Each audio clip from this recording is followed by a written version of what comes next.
Fase 1. Introducción al derecho del trabajo. Definición de trabajo. Artículo 8. LFT. Trabajador es la persona física que presta a otra, física o moral, un trabajo personal subordinado. Para los efectos de esta disposición, se entiende por trabajo toda actividad humana, intelectual o material, independientemente del grado de preparación técnica requerido por cada profesión u oficio. Diapositiva 3. Trabajo digno. Artículo 2. LFT.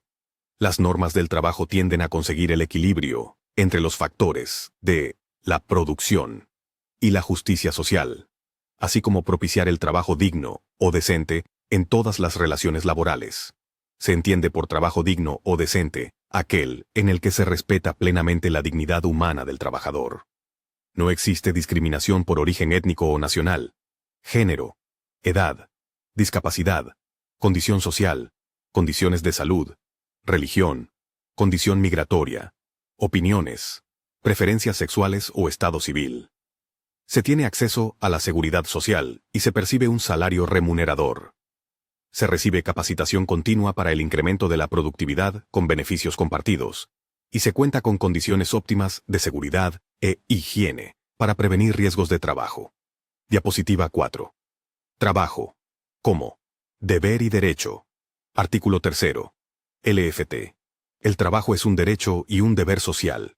No es artículo de comercio, y exige respeto para las libertades y dignidad de quien lo presta, así como el reconocimiento a las diferencias entre hombres y mujeres para obtener su igualdad ante la ley. Debe efectuarse en condiciones que aseguren la vida digna y la salud para las y los trabajadores y sus familiares dependientes.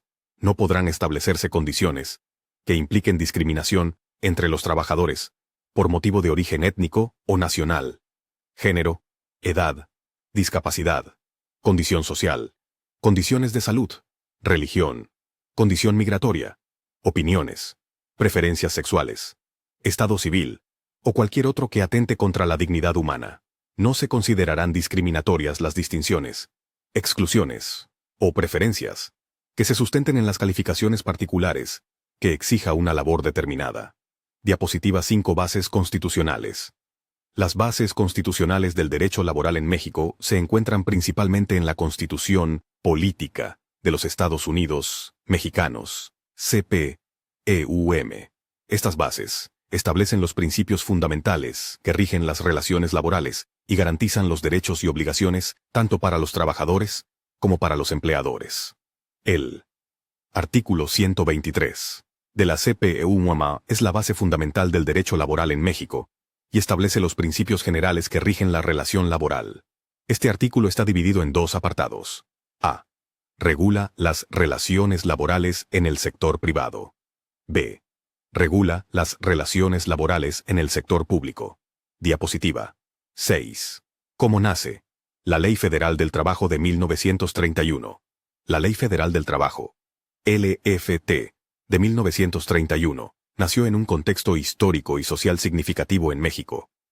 Su desarrollo y promulgación representaron un importante avance en la legislación laboral del país, y se enmarcan dentro de una serie de reformas que buscaban modernizar y regular las relaciones laborales en el contexto del cambio social y económico de la época.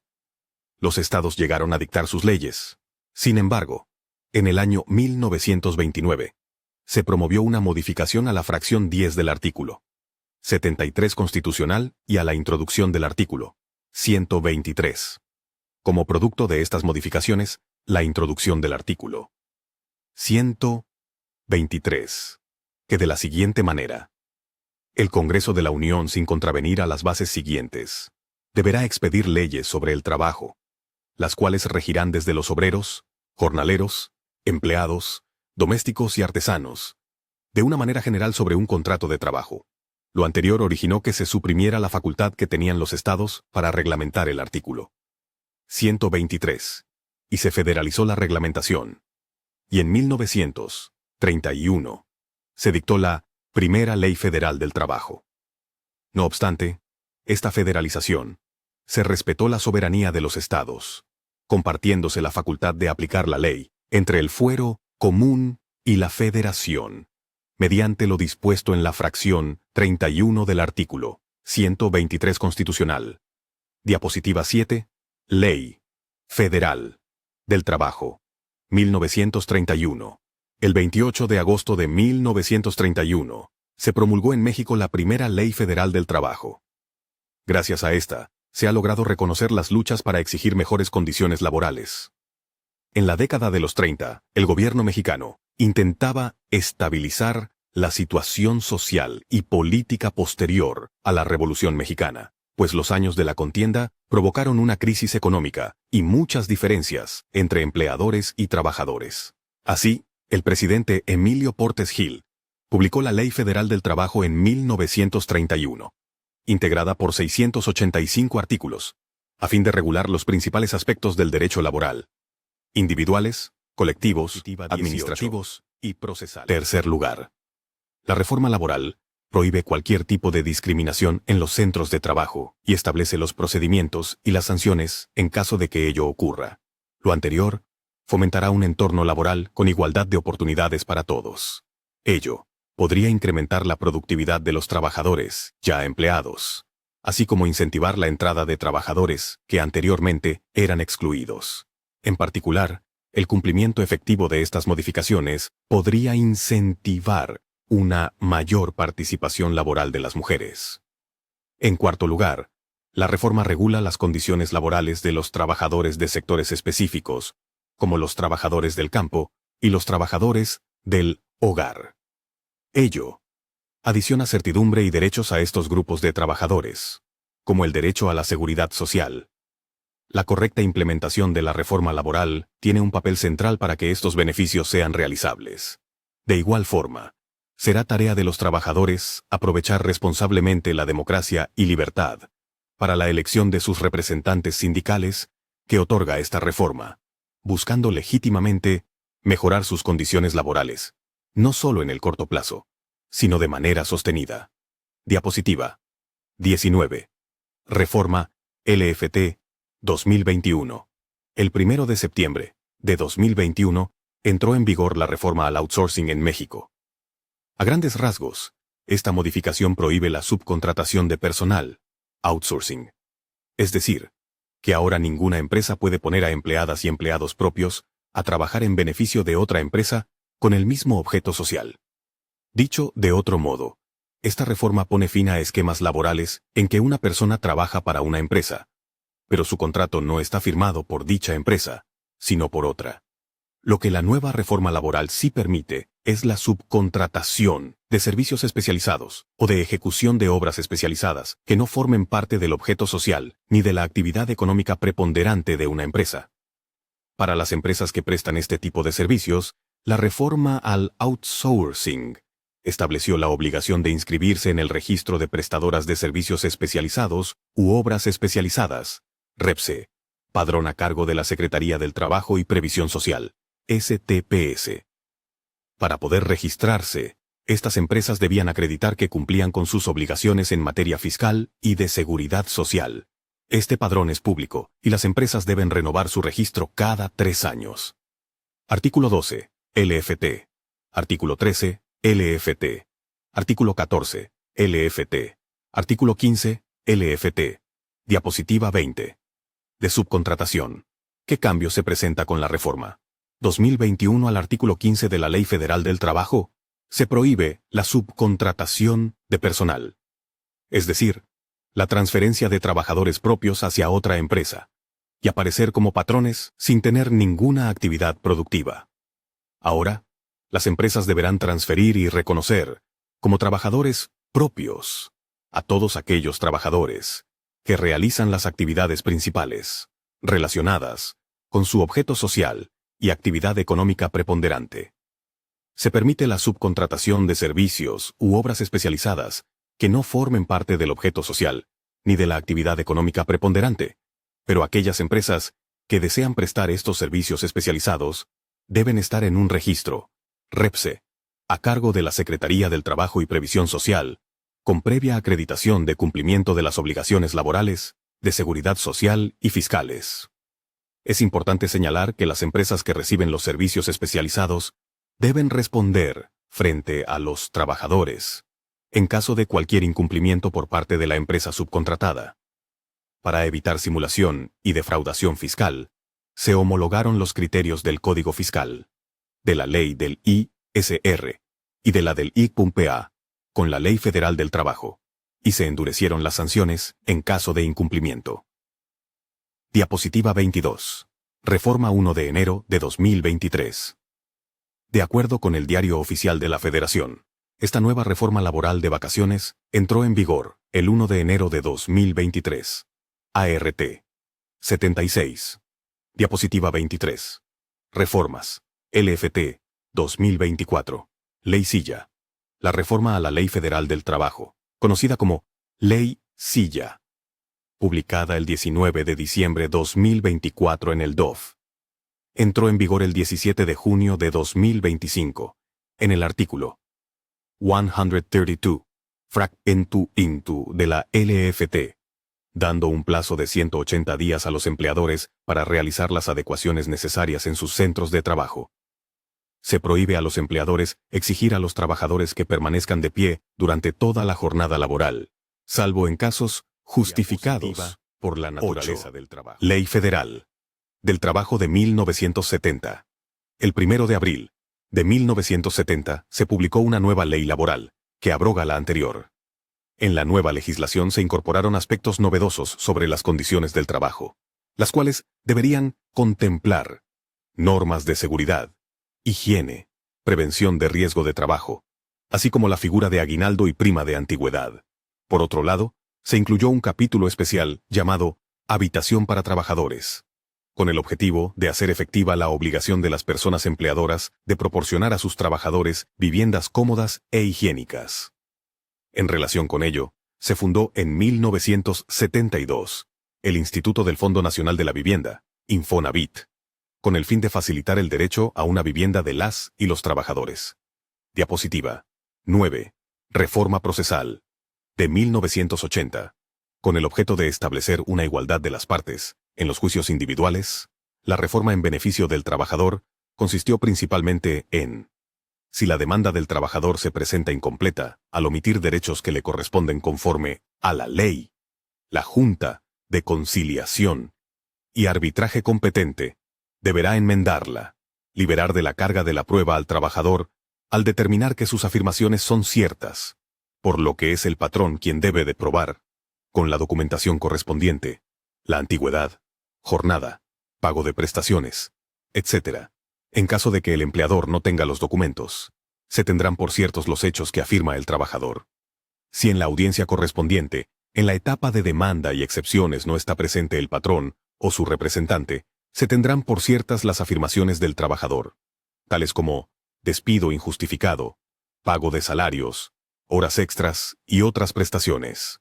Libertad, para valorar las pruebas, a conciencia. Diapositiva 10. Reformas a la Ley Federal del Trabajo, 2012.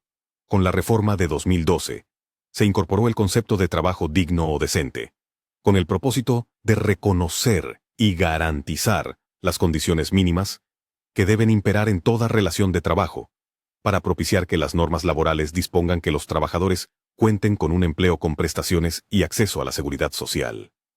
Además, estableció modalidades de contratación, a fin de que los buscadores de empleo, principalmente jóvenes estudiantes, mujeres madres de familia, personas con discapacidad y adultos mayores, puedan tener acceso a un empleo que a la par les permita su desarrollo laboral y profesional, y que puedan compaginar con las actividades de su vida familiar o sus estudios.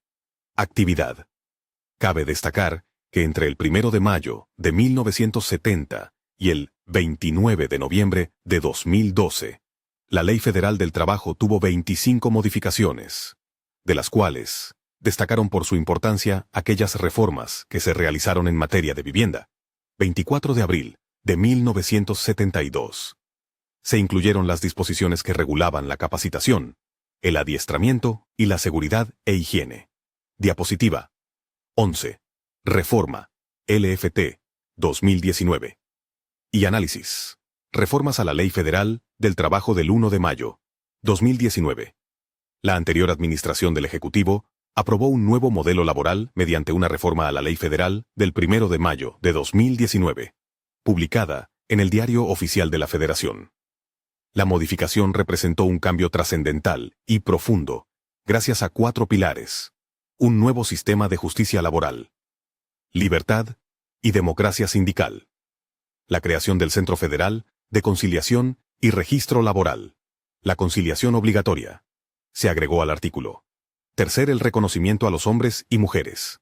Se amplió el artículo 164 LFT, que refiere como garantía asegurar la igualdad de trato y oportunidades entre mujeres y hombres.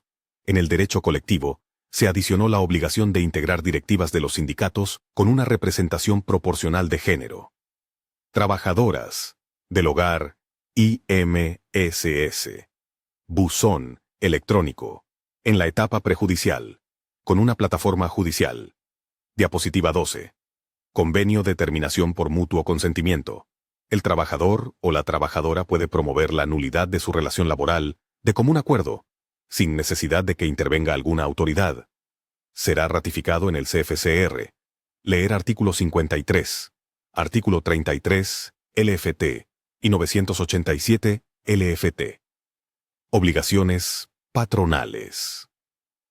Las personas empleadoras deben entregar un ejemplar impreso gratuito del contrato colectivo de trabajo, así como implementar un protocolo para prevenir la discriminación por razones de género.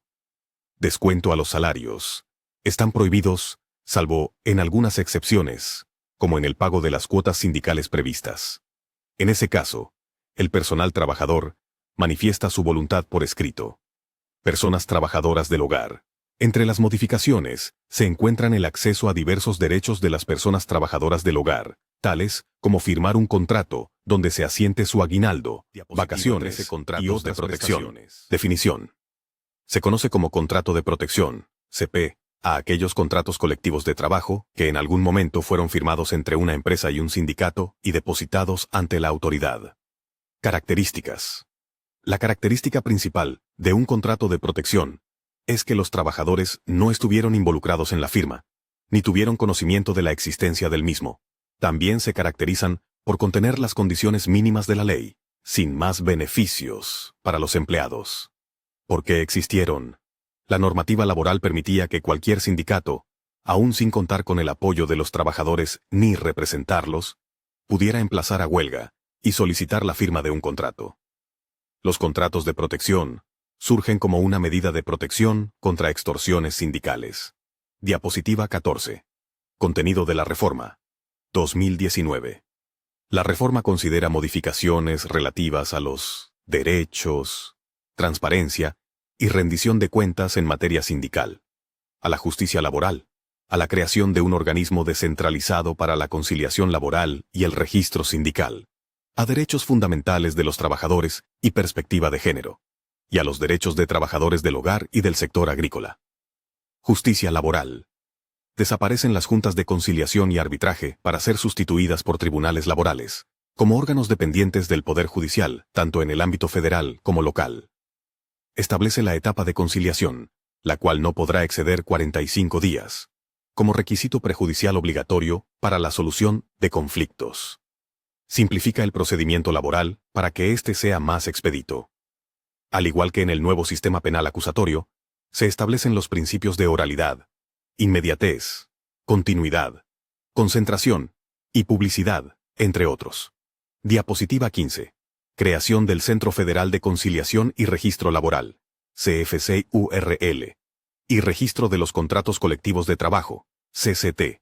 Establece al CFC-IRL como organismo descentralizado de la Administración Pública Federal. Su principal función será la de conciliación laboral, así como el registro de sindicatos y de los CCT a nivel federal y local. Para que el CFC-IRL emita un certificado de registro del CCT, será indispensable que el sindicato represente al menos al 30% de los trabajadores y obtenga del CFC-IRL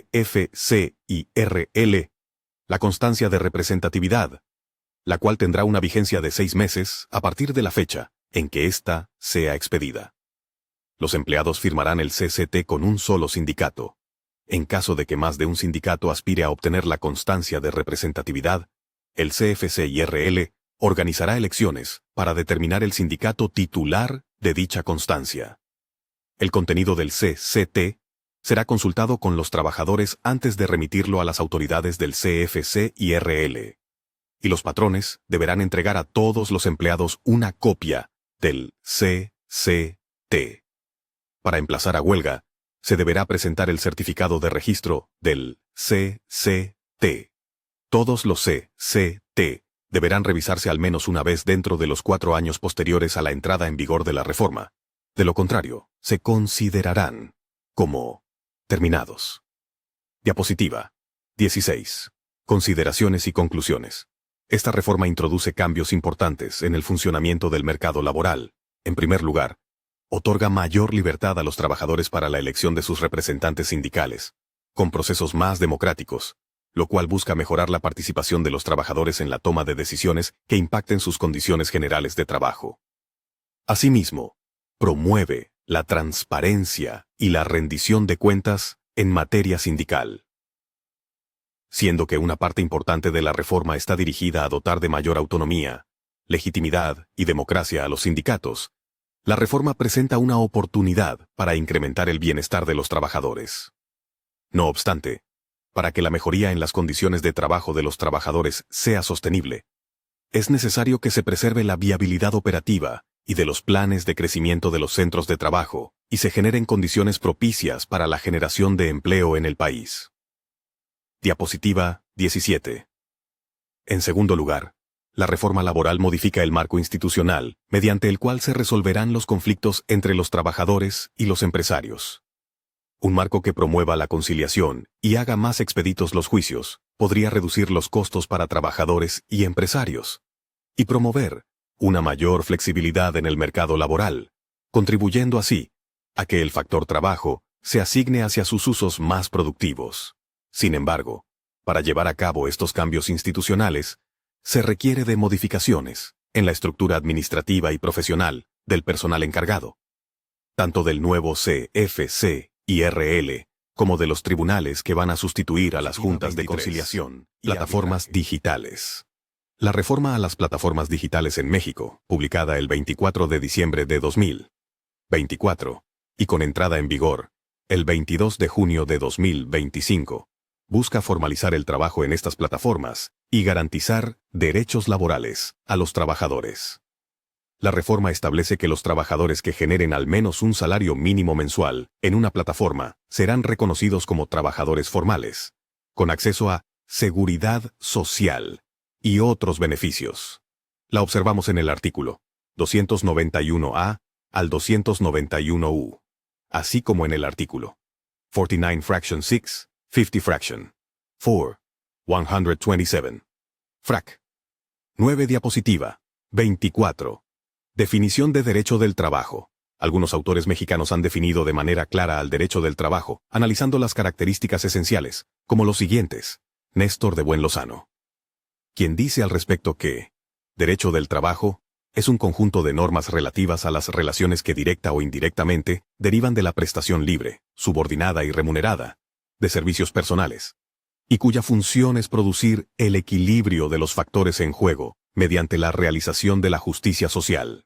En síntesis, podemos decir que el derecho del trabajo es el conjunto de normas jurídicas que regulan las relaciones obrero-patronal, individual y colectivo, que tienen por objeto conseguir el equilibrio y la justicia social en las relaciones de trabajo. Diapositiva 25. Principios del derecho del trabajo.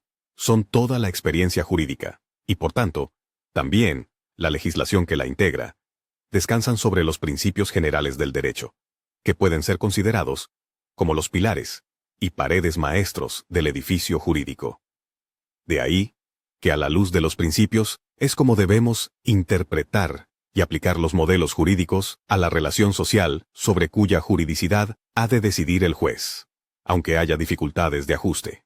En definitiva, dichos principios generales constituyen las bases teóricas y las razones lógicas del ordenamiento jurídico que recibe de ellas su sentido ético, su medida racional y su fuerza vital o histórica.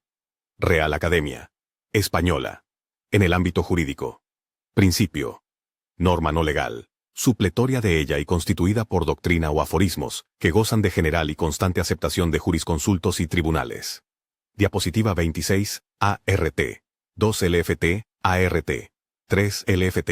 Diapositiva 27, ART. 5, CPEUM. Diapositiva 28. Página aparece en blanco, solo el número 28.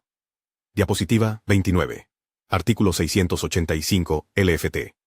El proceso del derecho del trabajo se rige bajo los principios de inmediación, inmediatez, continuidad, celeridad, veracidad, concentración, economía y sencillez procesal. Asimismo, será público, gratuito, predominantemente oral y conciliatorio. Los tribunales deben garantizar el cumplimiento de los principios y condiciones citados. El juez deberá atender al principio de realidad sobre los elementos formales que lo contradigan. Asimismo, se privilegiará la solución del conflicto sobre los formalismos procedimentales, sin afectar el debido proceso y los fines del derecho del trabajo. Cuando la demanda del trabajador sea incompleta, en cuanto a que no comprenda todas las prestaciones que, de acuerdo con esta ley, deriven de la acción intentada o procedente, conforme a los hechos expuestos por el trabajador, el tribunal, en el momento de admitir la demanda, subsanará ésta. Lo anterior sin perjuicio de que cuando la demanda sea obscura o vaga, se proceda en los términos previstos en el artículo 873 de esta ley. Los principios, conforme lo anterior, son la norma no escrita, y son superiores, y están por encima de la norma legal. Por eso se dice que los principios anotados en este artículo no son tales. Tiene polaridad, es decir, supositivo y negativo. Formalidad y sencillez. Publicidad es la posibilidad de que los juicios sean presenciados por cualquier persona, sean partes o no del mismo, y que comprometen a la autoridad a cumplir con la ley. Gratitud. Prohíbe a las autoridades judiciales a cobrar por su intervención. Inmediación. Es la obligación que poseen los jueces de estar presentes en todas las diligencias, para enterarse con mayor facilidad de la verdad real, y no solo de la verdad legal. Predominancia oral. No existen juicios orales o escritos exclusivamente, sino solo con predominancia de uno u otro. En materia laboral, la predominancia es oral. Conciliatorio. Es la necesidad de conciliar el juicio en cualquiera de sus fases. Diapositiva 30. Cabe señalar que una característica, y no un principio, y que no está plasmada, es el inicio de instancia de parte. Significa que los juicios solo se inician por solicitud o queja de una de las partes. Es un subprincipio del dispositivo, que es la posibilidad de iniciar y continuar el proceso por una de las partes, y no por la propia autoridad. Cuando se habla de instancia de parte, se hace referencia a que es la parte interesada, ya sea el trabajador o el patrón, quien solicita la intervención del órgano jurisdiccional o administrativo. Como por ejemplo, al presentar una demanda, cabe señalar que una característica, y no un principio, y que no está plasmada, es el inicio de instancia. De parte, significa que los juicios solo se inician por solicitud o queja de una de las partes. Es un subprincipio del dispositivo, que es la posibilidad de iniciar y continuar el proceso por una de las partes, y no por la propia autoridad. Cuando se habla de instancia de parte, se hace referencia a que es la parte interesada, ya sea el trabajador o el patrón, quien solicita la intervención del órgano jurisdiccional o administrativo, como por ejemplo, al presentar una demanda laboral, interponer un recurso o pedir alguna medida cautelar. En este contexto, la expresión refleja que la solicitud de iniciar el procedimiento no es de oficio, es decir, no la realiza la autoridad por iniciativa propia, sino que es resultado de la acción de una de las partes involucradas en el conflicto. Medida cautelar. Es una medida provisional o urgente que una autoridad judicial o administrativa puede ordenar durante un procedimiento laboral con el fin de asegurar la efectividad de la sentencia o resolver una situación que requiera una acción inmediata. Su propósito principal es evitar que una de las partes, ya sea el trabajador o el empleador, realice actos que puedan causar daño o poner en peligro los derechos que están en disputa. Ejemplo. El embargo. Diapositiva 31. La fuerza expansiva del derecho del trabajo. Nació protegiendo a los obreros, y luego a los empleados. Regula los deberes y derechos de empleados, Empleadores, obreros y patronos. ¿Cuál es la diferencia entre un empleado y un obrero? El empleado se registra a aquel trabajador que desempeña una ocupación predominantemente intelectual, profesional, administrativa, técnica o de oficina. Se registrará como obrero a quien realice trabajos que demandan mayor esfuerzo físico que intelectual.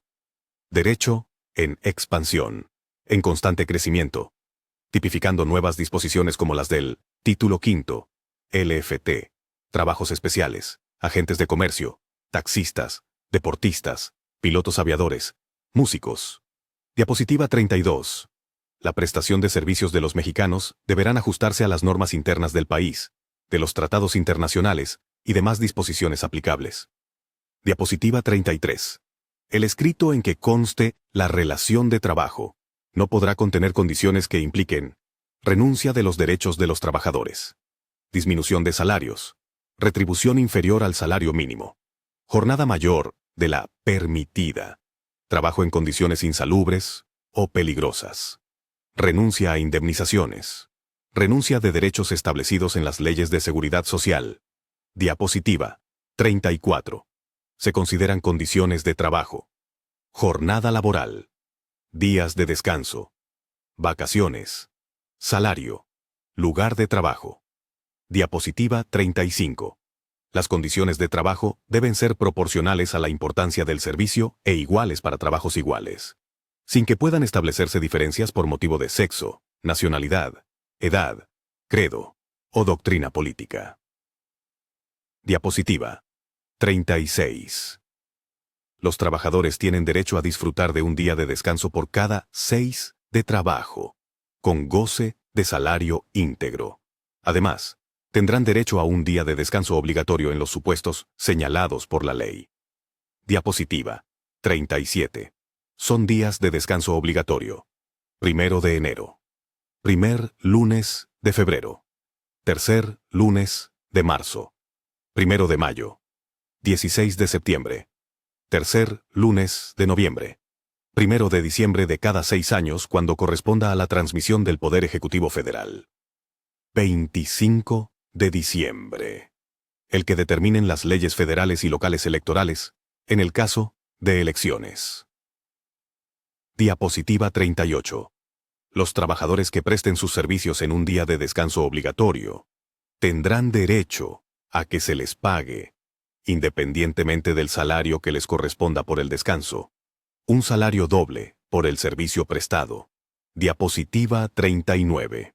Los trabajadores que tengan más de un año de servicios disfrutarán de un periodo anual de vacaciones pagadas, que en ningún caso podrá ser inferior a 6 días laborables, y que aumentará en 2 días laborables, hasta llegar a 12, por cada año subsecuente de servicios. Diapositiva 40. Después del cuarto año, el periodo de vacaciones aumentará en 2 días por cada 5 de servicios. Diapositiva 41. Los trabajadores deberán disfrutar en forma continua 6 días de vacaciones, por lo menos. Intermediario. Antes de la reforma del 2021, decía el artículo 12, LFT. Intermediario es la persona que contrata o interviene en la contratación de otra u otras para que presten servicios a un patrón. Ahora con el artículo reformado DOF 23 de abril de 2021. En la actualidad, dice el artículo 12. Queda prohibida la subcontratación de personal, entendiéndose esta cuando una persona física o moral proporciona o pone a disposición trabajadores propios en beneficio de otra. Las agencias de empleo o intermediarios que intervienen en el proceso de contratación de personal podrán participar en el reclutamiento, selección, entrenamiento y capacitación, entre otros. Estas no se considerarán patrones, ya que este carácter lo tiene quien se beneficia de los servicios. Filmina 44G. Antes de la reforma del 2021, la LFT mencionaba en el artículo 15. A. Contratista. El trabajo de régimen de subcontratación es aquel por medio del cual un patrón denominado contratista ejecuta obras o presta servicios con sus trabajadores bajo su dependencia, a favor de un contratante, persona física o moral, la cual fija las tareas del contratista y lo supervisa en el desarrollo de los servicios o la ejecución de las obras contratadas. Sigue. Artículo 14 LFT. La subcontratación de servicios especializados o de ejecución de obras especializadas deberá formalizarse mediante contrato por escrito en el que se señale el objeto de los servicios a proporcionar o las obras a ejecutar, así como el número aproximado de trabajadores que participarán en el cumplimiento de dicho contrato. La persona física o moral que subcontrate servicios especializados o la ejecución de obras especializadas con una contratista que incumpla con las obligaciones que deriven de las relaciones con sus trabajadores. Será responsable solidaria en relación con los trabajadores utilizados para dichas contrataciones. Artículo reformado. DOF. 23 de abril de 2021. Filmina 45. Artículo 15. LFT. Las personas físicas o morales que proporcionen los servicios de subcontratación deberán contar con registro ante la Secretaría del Trabajo y Previsión Social. Para obtener el registro, deberán acreditar estar al corriente de sus obligaciones fiscales y de seguridad social. El registro a que hace mención este artículo deberá ser renovado cada 3 años. La Secretaría del Trabajo y Previsión Social deberá pronunciarse respecto de la solicitud de registro dentro de los 20 días posteriores a la recepción de la misma. De no hacerlo, los solicitantes podrán requerirla para que dicte la resolución correspondiente, dentro de los 3 días siguientes a la presentación del requerimiento. Transcurrido dicho plazo sin que se notifique la resolución, se tendrá por efectuado el registro para los efectos legales a que dé lugar. La Secretaría del Trabajo y Previsión Social negará o cancelará en cualquier tiempo el registro de aquellas personas físicas o morales que no cumplan con los requisitos previstos por esta ley. Las personas físicas o morales que obtengan el registro a que se refiere este artículo quedarán inscritas en un padrón, que deberá ser público y estar disponible en un portal de Internet. La Secretaría del Trabajo y Previsión Social expedirá las disposiciones de carácter general que determinen los procedimientos relativos al registro a que se refiere este artículo. Artículo reformado. DOFS. 21 de enero de 1988. 23 de abril de 2021. Filmina 49. H. Empresa y establecimiento. Artículo 16. LFT. Para los efectos de las normas de trabajo, se entiende por empresa la unidad económica de producción o distribución de bienes o servicios, y por establecimiento, la unidad técnica que como sucursal, agencia, u otra forma semejante, sea parte integrante y contribuya a la realización de los fines de la empresa. La prestación del servicio. La prestación de servicios es la realización de un determinado trabajo, previamente convenido entre las partes. Esta labor puede ser ejecutada para una empresa o un individuo. Mejor definición. Subordinación. La subordinación, de parte del trabajador hacia su patrón, significa un deber de obediencia, por parte de aquel, y una facultad de mando por parte de éste en lo que respecta al trabajo. Filmina 50. Contrato individual del trabajo. Definición de contrato. Artículo 20. L. F. T. Se entiende por relación de trabajo, cualquiera que sea el acto que le dé origen, la prestación de un trabajo personal subordinado a una persona, mediante el pago de un salario. Contrato individual de trabajo, cualquiera que sea su forma o denominación, es aquel, por virtud del cual, una persona se obliga a prestar a otra un trabajo personal subordinado, mediante el pago de un salario. La prestación de un trabajo, a que se refiere el párrafo primero, y el contrato celebrado producen los mismos efectos. Filmina 51. Contenido del contrato. Artículo 25. LFT. El escrito en que consten las condiciones de trabajo deberá contener i. Nombre, nacionalidad, edad, sexo, estado civil, CURP, RFC y domicilio del trabajador y 52. Tipos de contrato. Las relaciones de trabajo o contratos de trabajo pueden pactarse para obra determinada, por tiempo determinado, por temporada, por tiempo indeterminado. Este es, por regla general, los demás solo en supuestos. Cláusula. Período de prueba. Para capacitación inicial. Filmina 53. Artículo 35. LFT. Las relaciones de trabajo pueden ser para obra o tiempo determinado, por temporada o por tiempo indeterminado, y en su caso, podrá estar sujeto a prueba o a capacitación inicial. A falta de estipulaciones expresas, la relación será por tiempo indeterminado. Comentario. Ya estaban mencionadas antes de la reforma las relaciones de trabajo por obra y tiempo determinado y por tiempo indeterminado.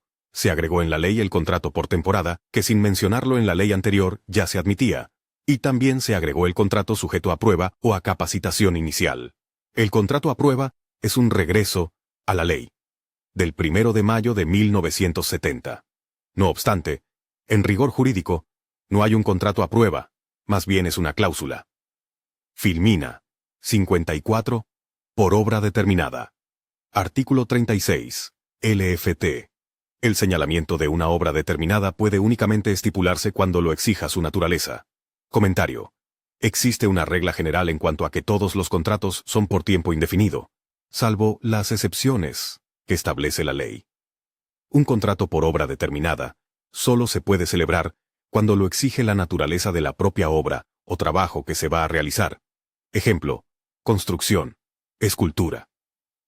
Filmina 55 por tiempo determinado. Artículo 37. LFT. Se puede estipular únicamente en los casos siguientes. I. Cuando lo exija la naturaleza del trabajo que se va a prestar. Segundo. Cuando tenga por objeto sustituir temporalmente a otro trabajador. Tercero. En los demás casos previstos por esta ley. Comentario. Ejemplos: contratación por urgencia, cubrir incapacidad, maternidad o enfermedad. Filmina 56. Por temporada. Artículo 39. FLFT.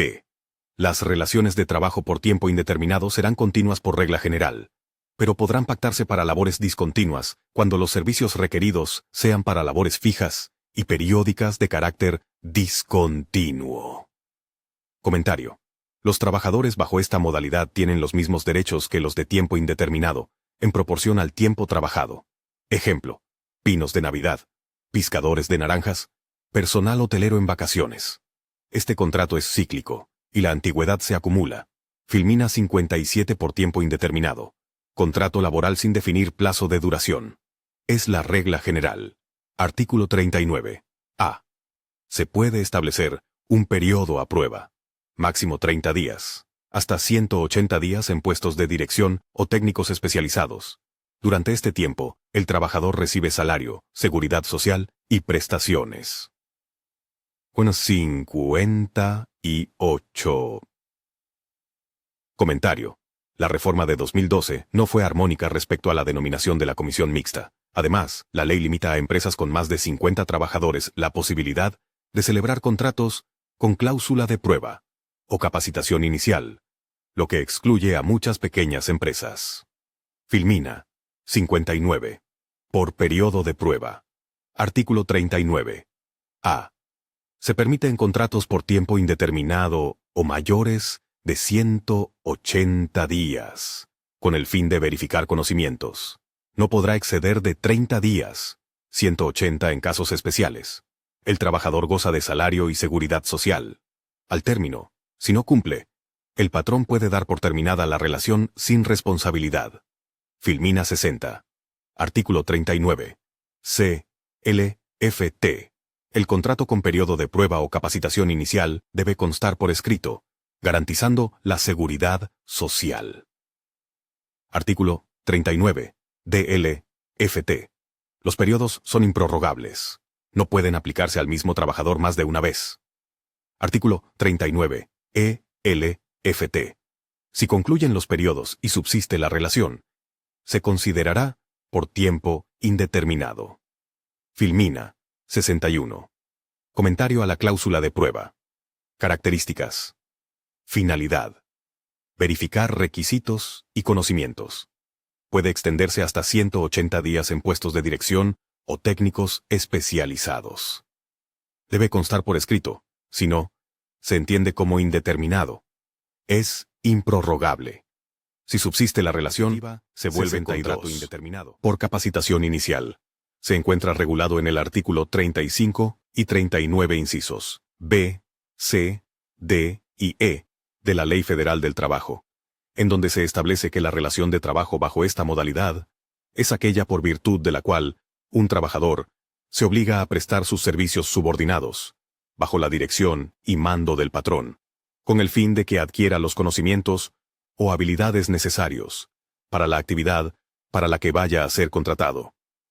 El trabajador no tiene los conocimientos, se le pondrá a prueba y lo avala la comisión mixta. En caso de que no haya comisión mixta, no existe dicho contrato. Voy a demostrar que tengo los conocimientos. Se limita a 3 meses. Y excepcionalmente, a 180 días.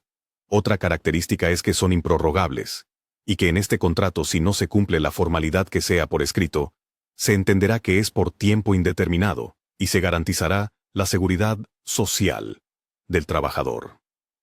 Diapositiva 63. Artículo 39. B. LFT. Se entiende por relación de trabajo para capacitación inicial, aquella por virtud de la cual un trabajador se obliga a prestar sus servicios subordinados, bajo la dirección y mando del patrón, con el fin de que adquiera los conocimientos o habilidades necesarios para la actividad para la que vaya a ser contratado. La vigencia de la relación de trabajo a que se refiere el párrafo anterior tendrá una duración máxima de 3 meses, o en su caso, hasta de 6 meses solo cuando se trate de trabajadores para puestos de dirección, gerenciales y demás personas que ejerzan funciones de dirección o administración en la empresa o establecimiento de carácter general, o para desempeñar labores que requieran conocimientos profesionales especializados. Durante ese tiempo, el trabajador disfrutará del salario, la garantía de la seguridad social y de las prestaciones de la categoría o puesto que desempeñe. Al término de la capacitación inicial, de no acreditar competencia el trabajador, a juicio del patrón, tomando en cuenta la opinión de la comisión mixta de productividad, capacitación y adiestramiento en los términos de esta ley, así como a la naturaleza de la categoría o puesto, se dará por terminada la relación de trabajo, sin responsabilidad para el patrón. Diapositiva 64. Artículo 39. CLFT. La relación de trabajo con periodo a prueba o de capacitación inicial se hará constar por escrito garantizando la seguridad social del trabajador. En caso contrario, se entenderá que es por tiempo indeterminado y se garantizarán los derechos de seguridad social del trabajador. Artículo 39. D. LFT. Los periodos a prueba y de capacitación inicial son improrrogables. Dentro de una misma empresa o establecimiento, no podrán aplicarse al mismo trabajador, en forma simultánea o sucesiva, periodos de prueba o de capacitación inicial, ni en más de una ocasión, ni tratándose de puestos de trabajo distintos, o de ascensos, aun cuando concluida la relación de trabajo surja otra con el mismo patrón, a efecto de garantizar los derechos de la seguridad social del trabajador. Artículo 39. LFT. Cuando concluyan los periodos a prueba o de capacitación inicial y subsista la relación de trabajo, ésta se considerará por tiempo indeterminado y el tiempo de vigencia de aquellos se computará para efectos del cálculo de la antigüedad. Diapositiva 65. Suspensión de las relaciones individuales de trabajo. La suspensión puede ser total o relativa. La suspensión total es cuando las partes quedan exoneradas de cumplir con sus principales obligaciones en forma temporal. La suspensión relativa se da en aquellos casos en que solo una de las partes es relevada de sus obligaciones, es decir, 69. La parte patronal. Duración de la suspensión. La ley fija 2 reglas generales respecto de la terminación de la suspensión de la relación de trabajo. Por virtud de la primera, el trabajador deberá regresar a su trabajo al día siguiente de la fecha en que concluya la causa. Artículo 45. Y, en los casos de prisión preventiva y desempeño de puestos públicos o de representación clasista, el plazo se prolonga hasta 15 días. Néstor de Buen, El Derecho del Trabajo, 2. Página 77. Diapositiva 70. Rescisión de las relaciones de trabajo. Artículo 46. El trabajador o el patrón podrá rescindir en cualquier tiempo la relación de trabajo, por causa justificada, sin incurrir en responsabilidad. Concepto rescisión. El término se refiere a la terminación de la relación laboral entre un empleador y un trabajador. En este proceso, el empleado es separado de su puesto de trabajo, y se pueden aplicar diferentes tipos de despidos según las circunstancias. Comentario. Se habla de rescisión, porque todavía hay una concepción civilista de contrato. Sin embargo, en la práctica, cuando se dan los supuestos de rescisión, el término más empleado es el de despido. Diapositiva 71. Causas de rescisión sin responsabilidad para el patrón. Causas de rescisión por culpa del trabajador. Artículo 47. L.F.T. Son causas de rescisión por culpa del trabajador. Artículo 47. L.F.T. Son causas de rescisión por culpa del trabajador. Artículo 47. L.F.T. Son causas de rescisión por culpa del trabajador. Artículo 47. L.F.T. Son causas de rescisión por culpa del trabajador. Artículo 47. L.F.T. Son causas de rescisión por culpa del trabajador. Artículo 47. L.F.T. Son causas de rescisión por culpa del trabajador. Artículo 47. L.F.T. Son causas de rescisión por culpa del trabajador. Artículo 47. L.F.T. Son causas de rescisión por culpa del trabajador. Artículo 47. L.F.T. Son causas de rescisión por culpa del trabajador. Artículo 47. L.F.T. Son causas de rescisión por culpa del trabajador. Artículo 47. L.F.T. Son causas de rescisión por culpa del trabajador. Artículo 47. L.F.T. Son causas de rescisión por culpa del trabajador. Artículo 47. L.F.T. Son causas de rescisión por culpa del trabajador. Artículo 47. L.F.T. Son causas de rescisión por culpa del trabajador. Artículo 47. L.F.T.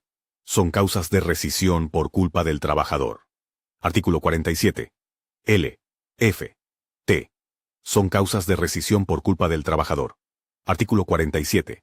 L.F.T. Son causas de rescisión por culpa del trabajador. Artículo 47. L.F.T. Son causas de rescisión por culpa del trabajador. Artículo 47. L.F.T. Son causas de rescisión por culpa del trabajador. Artículo 47. L.F.T. Son causas de rescisión por culpa del trabajador. Artículo 47. L.F.T. Son causas de rescisión por culpa del trabajador. Artículo 47. L.F.T. Son causas de rescisión por culpa del trabajador. Artículo 47. L.F.T. Son causas de rescisión por culpa del trabajador. Artículo 47. L.F.T. Son causas de rescisión por culpa del trabajador. Artículo 47. L.F.T. Son causas de rescisión por culpa del trabajador. Artículo 47. L.F.T. Son causas de rescisión por culpa del trabajador. Artículo 47. L.F.T. Son causas de rescisión por culpa del trabajador. Artículo 47. L.F.T. Son causas de rescisión por culpa del trabajador. Artículo 47. L.F.T. Son causas de rescisión por culpa del trabajador. Artículo 47. L.F.T. Son causas de rescisión por culpa del trabajador. Artículo 47. L.F.T. Son causas de rescisión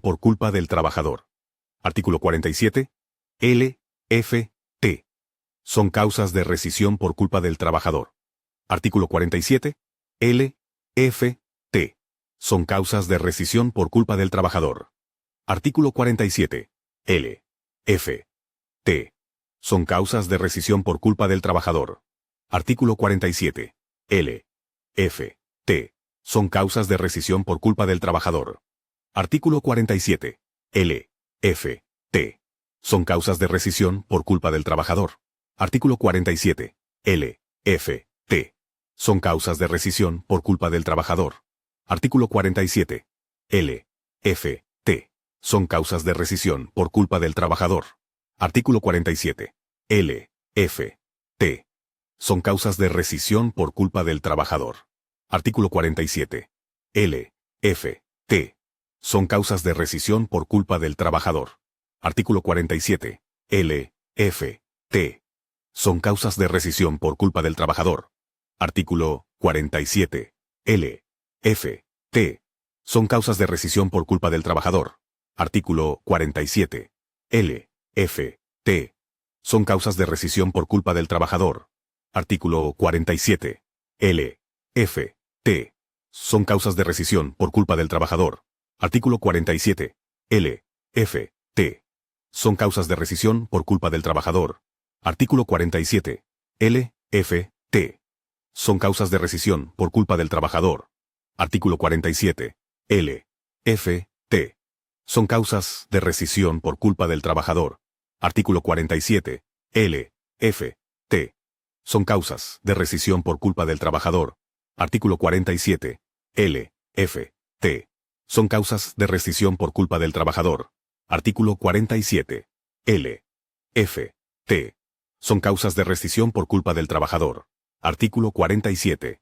L, F, T. Son causas de rescisión por culpa del trabajador. Artículo 47. L, F, T. Son causas de rescisión por culpa del trabajador. Artículo 47. L, F, T. Son causas de rescisión por culpa del trabajador. Artículo 47. L, F, T.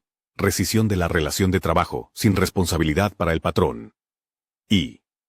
Engañarlo, el trabajador.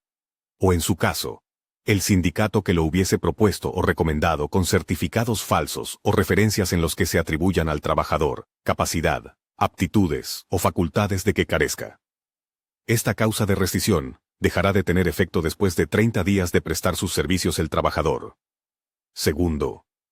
Incurrir el trabajador, durante sus labores, en faltas de probidad u honradez, en actos de violencia, amagos, injurias o malos tratamientos en contra del patrón, sus familiares, o del personal directivo o administrativo de la empresa o establecimiento, o en contra de clientes y proveedores del patrón, salvo que medie provocación, o que obre en defensa propia.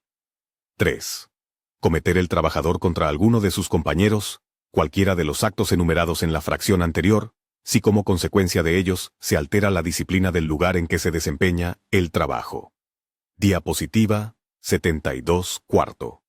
Cometer el trabajador, fuera del servicio, contra el patrón, sus familiares o personal directivo administrativo, alguno de los actos a que se refiere la fracción 2, si son de tal manera graves, que hagan imposible el cumplimiento de la relación de trabajo. B. Ocasionar el trabajador, intencionalmente, perjuicios materiales durante el desempeño de las labores o con motivo de ellas, en los edificios, obras, maquinaria, instrumentos, materias primas y demás objetos relacionados con el trabajo. 6. Ocasionar el trabajador los perjuicios de que habla la fracción anterior, siempre que sean graves, sin dolo, pero con negligencia tal, que ella sea la causa única del perjuicio. 7.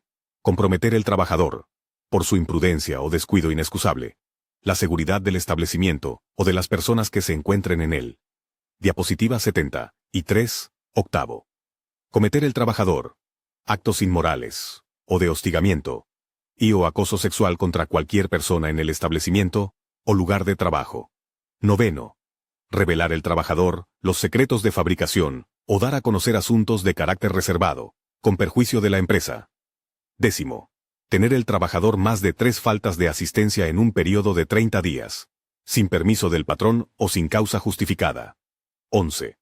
Desobedecer el trabajador, al patrón o a sus representantes, sin causa justificada, siempre que se trate del trabajo contratado. 12. Negarse el trabajador a adoptar las medidas preventivas o a seguir los procedimientos indicados para evitar accidentes o enfermedades. 13. Concurrir el trabajador a sus labores en estado de embriaguez o bajo la influencia de algún narcótico o droga enervante. Salvo que, en este último caso, exista prescripción médica. Antes de iniciar su servicio, el trabajador deberá poner el hecho en conocimiento del patrón y presentar la prescripción suscrita por el médico. Capítulo 14. La sentencia ejecutoriada, que imponga al trabajador una pena de prisión, que le impida el cumplimiento de la relación de trabajo. Capítulo 14. Bis. La falta de documentos que exijan las leyes y reglamentos necesarios para la prestación del servicio, cuando sea imputable al trabajador y que exceda del período a que se refiere la fracción cuarta del artículo 43. Y 15. las análogas a las establecidas en las fracciones anteriores, de igual manera graves y de consecuencias semejantes en lo que al trabajo se refiera. El patrón que despida a un trabajador deberá darle aviso escrito en el que refiera claramente la conducta o conductas que motivan la rescisión y la fecha o fechas en que se cometieron. El aviso deberá entregarse personalmente al trabajador en el momento mismo del despido, o bien comunicarlo al tribunal competente dentro de los 5 días hábiles siguientes, en cuyo caso deberá proporcionar el último domicilio que tenga registrado del trabajador, a fin de que la autoridad se lo notifique en forma personal. La prescripción para ejercer las acciones derivadas del despido no comenzará a correr, sino hasta que el trabajador reciba personalmente el aviso de rescisión. La falta de aviso al trabajador personalmente, o por conducto del tribunal, por sí sola, presumirá la separación no justificada, salvo prueba en contrario, que acredite que el despido fue justificado. Diapositiva 75. Aviso rescisorio y sus efectos. El aviso de rescisión laboral es el escrito por medio del cual el patrón informa claramente al trabajador la conducta o conductas que dan lugar a la terminación de la relación laboral. ¿En qué momento entrega el patrón al trabajador el aviso de rescisión de la relación laboral? El patrón dará aviso de la rescisión de la relación laboral personalmente al momento del despido. ¿De qué forma puede el patrón dar aviso de la rescisión de la relación laboral al trabajador? El patrón puede dar aviso al trabajador de la rescisión de la relación laboral por escrito, entregando el aviso de forma personal al trabajador, o bien comunicarlo al tribunal competente dentro de los 5 días hábiles siguientes. Diapositiva 76. ¿Qué procede en el caso de que el patrón no pueda entregar personalmente al trabajador el aviso de rescisión de la relación laboral? Si el patrón no puede entregar personalmente al trabajador el aviso de rescisión de la relación laboral, solicitará la intervención del tribunal competente dentro de los 5 días hábiles siguientes a que se dio el despido, proporcionando al tribunal el último domicilio que tenga registrado del trabajador, a fin de que sea el tribunal el que notifique al trabajador el aviso de rescisión de la relación laboral en forma personal. ¿Qué consecuencias produce que el trabajador no reciba el aviso de rescisión, ya sea por parte del patrón o del tribunal competente? Si el trabajador no recibe el aviso de rescisión, personalmente, o por conducto del tribunal competente, por sí sola, se presumirá la separación no justificada, despido injustificado, salvo prueba en contrario que acredite que el despido fue justificado. Diapositiva 77. Comentario. El artículo 784 de la ley, en su fracción 6, exige que el patrón compruebe haber dado el aviso al trabajador. En la reforma del 1 de mayo del 2019, se considera que el patrón, si así lo estima, no entregue el escrito, pero esa circunstancia presumirá la separación no justificada, creando una nueva consecuencia por esta omisión, pues antes la ley establecía que la falta de aviso ocasionaba la nulidad del despido. Pero ahora esta omisión le permitirá al patrón, mediante prueba en contrario, destruir la presunción de separación injustificada. Lo anterior significa que para el supuesto de que el patrón no dé el aviso en donde se contenga la causa y fecha del despido, si éste es demandado, a pesar de la omisión del aviso, podrá acreditar que el despido lo hizo con causa justificada, en forma indebida, porque hay un capítulo especial que reglamenta la prescripción. En el penúltimo párrafo de este artículo que comentamos, se indica que la prescripción para el ejercicio de las acciones derivadas del despido no comenzará a correr, sino que hasta que reciba el trabajador, personalmente, el aviso de rescisión. Esto representa una contradicción evidente con lo establecido en el artículo 518 de esta ley, precepto que establece, para estos casos, la prescripción corre a partir de la fecha de separación. Nos preguntamos si la prescripción será por un tiempo indefinido, en los casos de que el patrón no dé el aviso. Pero consideramos que debe prevalecer el segundo párrafo del artículo 518. La falta de aviso ahora tolerada por la ley provoca un estado de indefensión para el trabajador, ya que no tendrá conocimiento del motivo por el cual fue despedido y le impedirá hacer un planteamiento en su demanda y aportar las pruebas correspondientes, las que ahora se deben acompañar en la demanda. El trabajador, en este supuesto, 77, no conocerá la causa. Comentario. El artículo 784 de la ley, en su fracción 6, exige que el patrón compruebe haber dado el aviso al trabajador. En la reforma del 1 de mayo del 2019, se considera que el patrón, si así lo estima, no entregue el escrito, pero esa circunstancia presumirá la separación no justificada, creando una nueva consecuencia por esta omisión, pues antes la ley establecía que la falta de aviso ocasionaba la nulidad del despido, pero ahora esta omisión le permitirá al patrón, mediante prueba en contrario, destruir la presunción de separación injustificada. Lo anterior significa que para el supuesto de que el patrón no dé el aviso en donde se contenga la causa y fecha del despido, si éste es demandado, a pesar de la omisión del aviso, podrá acreditar que el despido lo hizo con causa justificada, en forma indebida, porque hay un capítulo especial que reglamenta la prescripción. En el penúltimo párrafo de este artículo que comentamos, se indica que la prescripción para el ejercicio de las acciones derivadas del despido no comenzará a correr, sino que hasta que reciba el trabajador personalmente el aviso de rescisión. Esto representa una contradicción evidente con lo establecido en el artículo 518 de esta ley, precepto que establece, para estos casos, la prescripción corre a partir de la fecha de separación. Nos preguntamos si la prescripción será por un tiempo indefinido en los casos de que el patrón no dé el aviso, pero consideramos que debe prevalecer el segundo párrafo del artículo 518. La falta de aviso ahora tolerada por la ley provoca un estado de indefensión para el trabajador, ya que no tendrá conocimiento del motivo por el cual fue despedido y le impedirá hacer un planteamiento en su demanda y aportar las pruebas correspondientes, las que ahora se deben acompañar en la demanda. El trabajador, en este supuesto, no conocerá la causa del despido hasta que el patrón dé contestación a la demanda. Contradicción con el 518. LFT. Diapositiva 78. Causas de rescisión sin responsabilidad para el trabajador. Causas de rescisión por culpa del patrón. Artículo 51. LFT.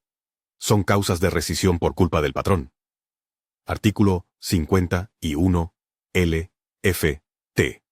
Son causas de rescisión por culpa del patrón. Artículo 51. LFT. Son causas de rescisión por culpa del patrón. Artículo 51. LFT. Son causas de rescisión por culpa del patrón. Artículo 51. LFT. Son causas de rescisión por culpa del patrón. Artículo 51. LFT. Son causas de rescisión por culpa del patrón. Artículo 51. LFT. Son causas de rescisión por culpa del patrón. Artículo 51. LFT. Son causas de rescisión por culpa del patrón. Artículo 51. LFT. Son causas de rescisión por culpa del patrón. Artículo 51. LFT. Son causas de rescisión por culpa del patrón. Artículo 51. LFT. Son causas de rescisión por culpa del patrón. Artículo 51. LFT. Son causas de rescisión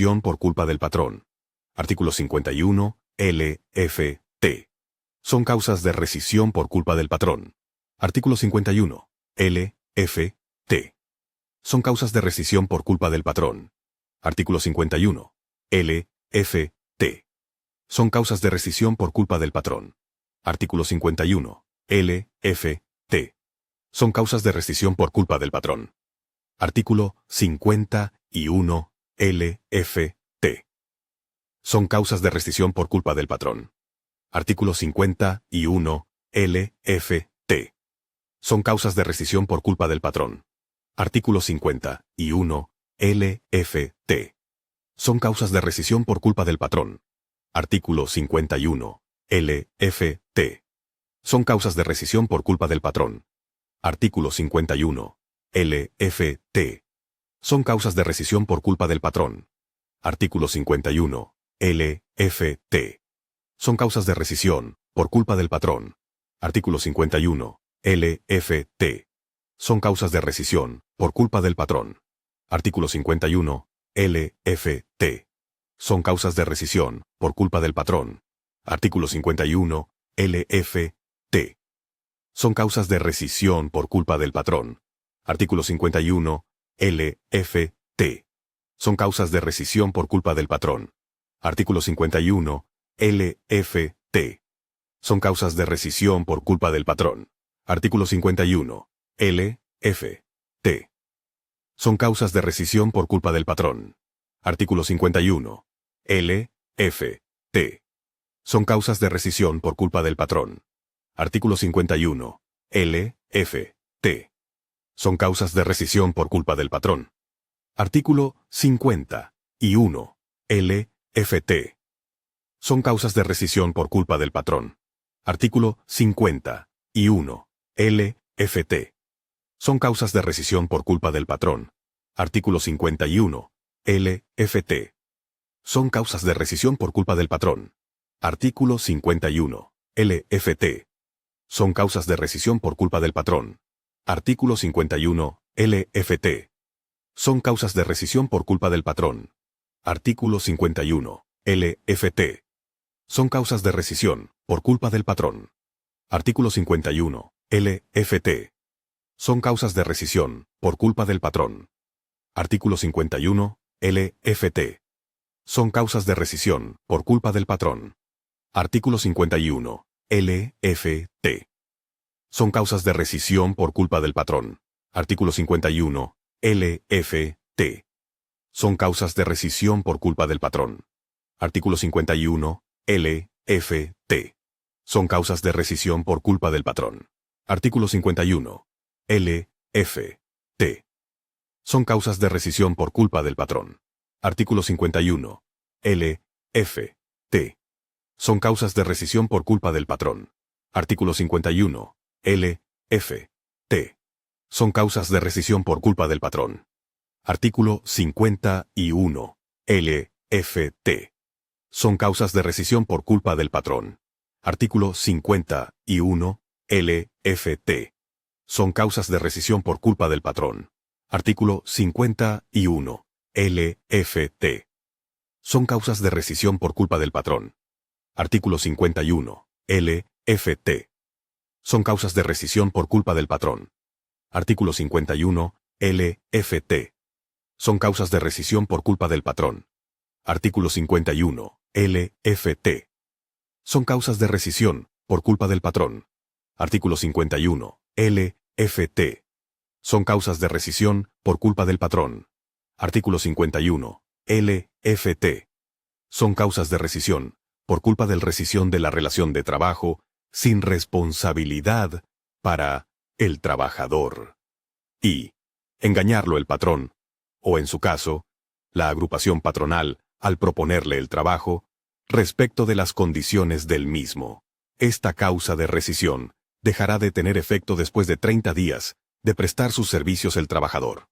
Segundo, incurrir el patrón, sus familiares, o cualquiera de sus representantes, dentro del servicio, en faltas de probidad u honradez, actos de violencia, amenazas, injurias, hostigamiento y o acoso sexual, malos tratamientos u otros análogos, en contra del trabajador, cónyuge, padres, hijos o hermanos.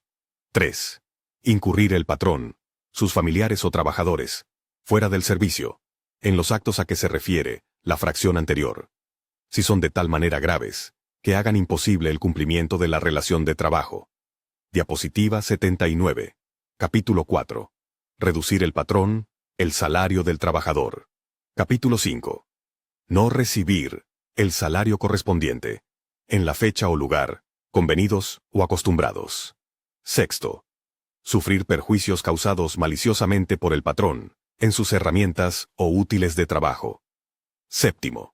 La existencia de un peligro grave para la seguridad o salud del trabajador o de su familia, ya sea por carecer de condiciones higiénicas el establecimiento o porque no se cumplan las medidas preventivas y de seguridad que las leyes establezcan. Octavo. Comprometer el patrón, con su imprudencia o descuido inexcusables, la seguridad del establecimiento o de las personas que se encuentren en él. Y 9. Exigir la realización de actos, conductas o comportamientos que menoscaben o atenten contra la dignidad del trabajador. y X. Las análogas a las establecidas en las fracciones anteriores, de igual manera graves, y de consecuencias semejantes, en lo que al trabajo se refiera. Diapositiva 80.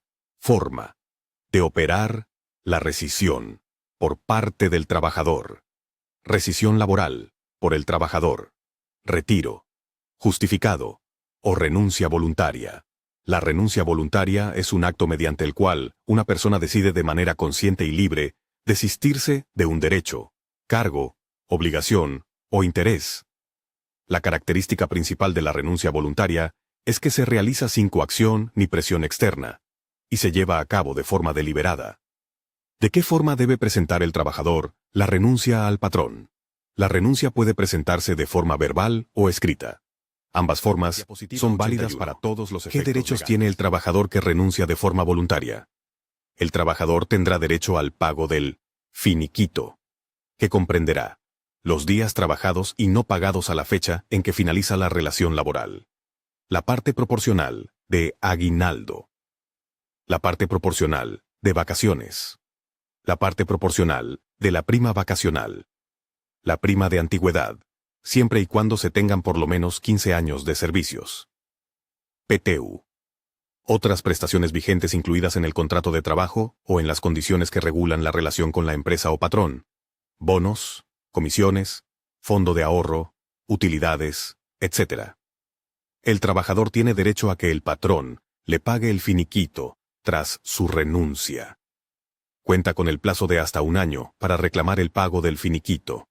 El patrón y el trabajador pueden acordar que el finiquito sea entregado ante la autoridad conciliadora. Diapositiva 82.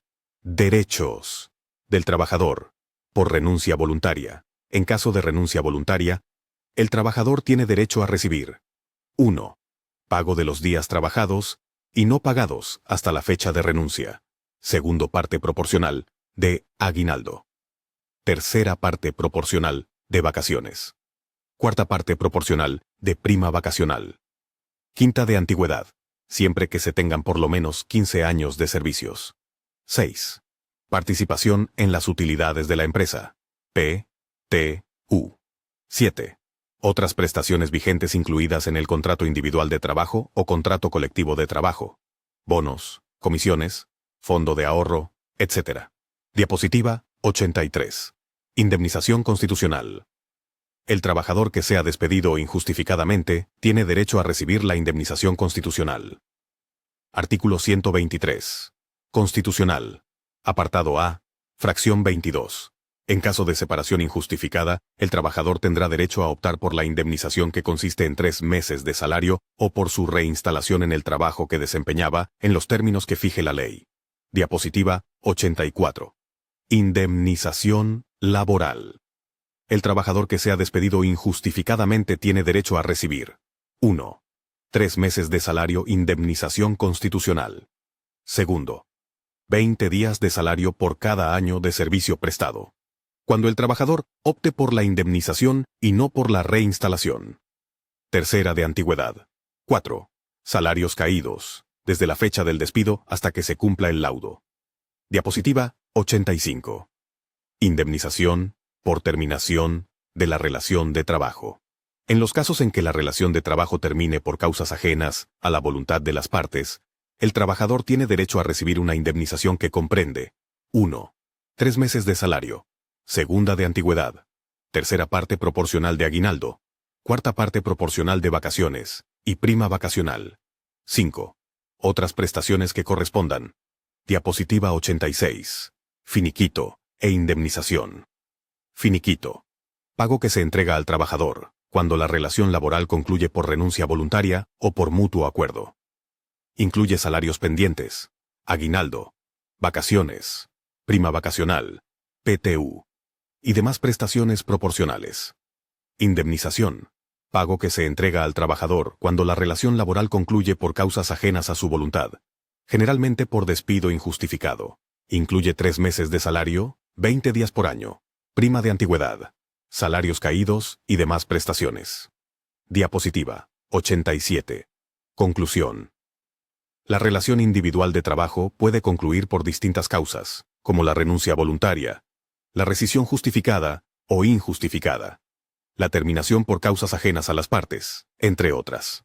El trabajador siempre conserva derechos económicos, ya sea mediante el pago de un finiquito o de una indemnización, dependiendo del motivo de la separación.